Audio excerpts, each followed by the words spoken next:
ఈ నెల 19వ తేదీన విజయవాడలో 125 అడుగుల డాక్టర్ బిఆర్ అంబేద్కర్ కాంస్య విగ్రహాన్ని ముఖ్యమంత్రి జగన్మోహన్ రెడ్డి ఆవిష్కరించనున్న సందర్భంగా ప్రొద్దుటూరు నియోజకవర్గ ఎమ్మెల్యే రాచమల్లు శివప్రసాద్ రెడ్డి ఈ కార్యక్రమాన్ని ఒక బృహత్తర కార్యక్రమంగా అభివర్ణించారు।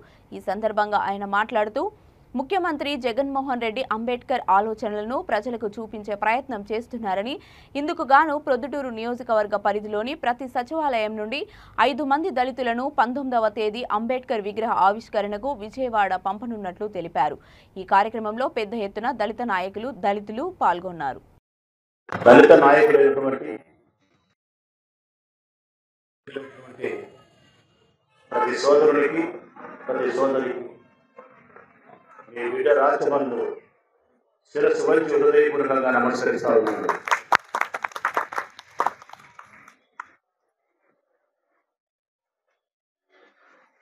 అద్భుతమైనటువంటి కార్యక్రమానికి తెరదీసినారు గౌరవ ముఖ్యమంత్రి శ్రీ వైఎస్ జగన్మోహన్ రెడ్డి గారు। ఎందుకు నేను అద్భుతమైనటువంటి కార్యక్రమం అంటా ఉన్నానంటే, ఈరోజు భారతదేశంలో 150 కోట్ల మంది అయినటువంటి మనం ఇటువంటి స్వేచ్ఛా వాయువులను పీల్చుకుంటూ వాక్ స్వాతంత్రాన్ని కలిగి మానసికమైనటువంటి స్వతంత్రతను, శారీరకమైనటువంటి స్వతంత్రతను కలిగి మనకి ఇష్టమైనటువంటి ప్రజాస్వామ్య భావజాలంతో మనం జీవించగలుగుతున్నామంటే, మన తల్లులతోనూ, పిల్లలతోనూ, మన ఆత్మీయులతోనూ ఇంత సంతోషంగా మనము జీవించగలుగుతున్నామంటే కారణం, మనం జీవించడానికి మార్గదర్శకాలను తయారు చేసినటువంటి మహోన్నతమైనటువంటి మహామేధావి బిఆర్ అంబేద్కర్। ఆయన చదివే ఇంత మనం గొప్పగా జీవిస్తామంటే కారణం ఆయన చదివే।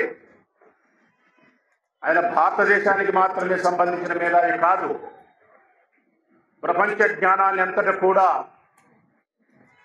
తన మనస్సులోనూ తన మెదడులోనూ నిక్షిప్తం చేసినటువంటి మహామేధావి।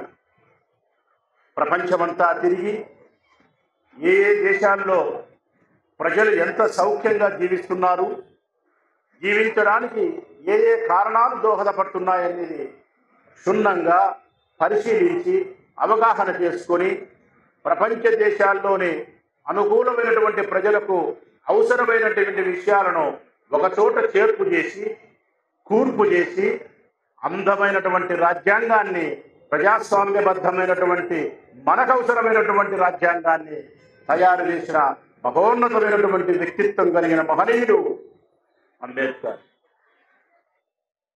మరి ఆ మహనీయుని 125 అడుగుల ఎత్తులో దాదాపు 20 ఎకరాల ప్రాంగణంలో వేల కోట్ల రూపాయలు రాష్ట్ర ప్రభుత్వ ధనాన్ని ఖర్చు చేసి రాష్ట్ర ప్రజల హృదయాలలో చిరస్థాయిగా ఉండిపోయేలాగా రాష్ట్ర రాజధాని నడిబొడ్డులో ఆ విగ్రహాన్ని ఆవిష్కరిస్తా ఉన్న విధానం ఈ రాష్ట్ర ప్రజల యొక్క మన్ననలను పొందగలుగుతా ఉంది। అయితే నేనంటాను, ఈ రాష్ట్రంలో, ఈ దేశంలో చాలామంది అంబేద్కర్